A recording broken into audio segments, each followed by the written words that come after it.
John Davis, Chief Meteorologist of Everstream Analytics. So I was a student at Madison, Wisconsin in meteorology. Grew up in the Chicago area. And late in my education, then there was a posting for an interview to work on Wall Street for a firm called E.F. Hutton, and they wanted to look at agricultural risk management. So I signed up for the interview. I was kind of a nerd there. I don't even if I knew what Wall Street even was, to be quite honest with you, but I thought, it's kind of interesting. Never been to New York before. So signed up for the interview, and within the interview they talked about, well, we look at agricultural products and we monitor those on a global basis. I said, oh, that's interesting. So I have an agricultural background. My parents are both farm kids, and I spent all my summers in South Dakota on the family farm. So I knew a lot about crops.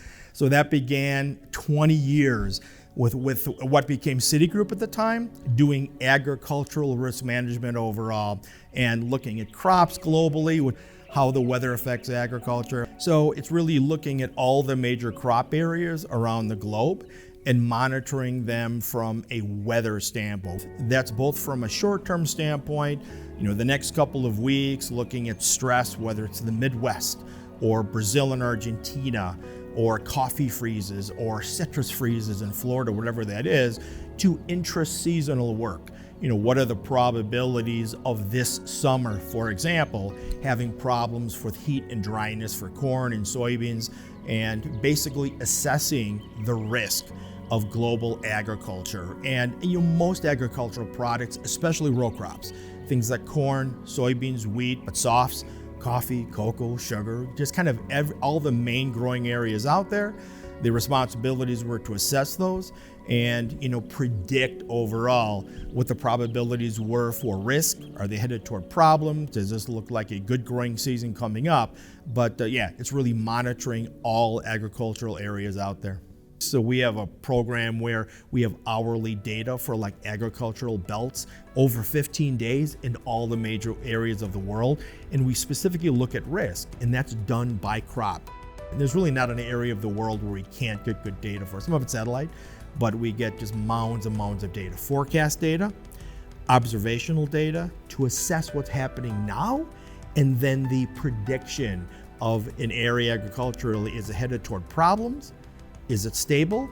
Is it getting better? So all that data, comes into play here, assessing agriculture and how things are doing crop-wise.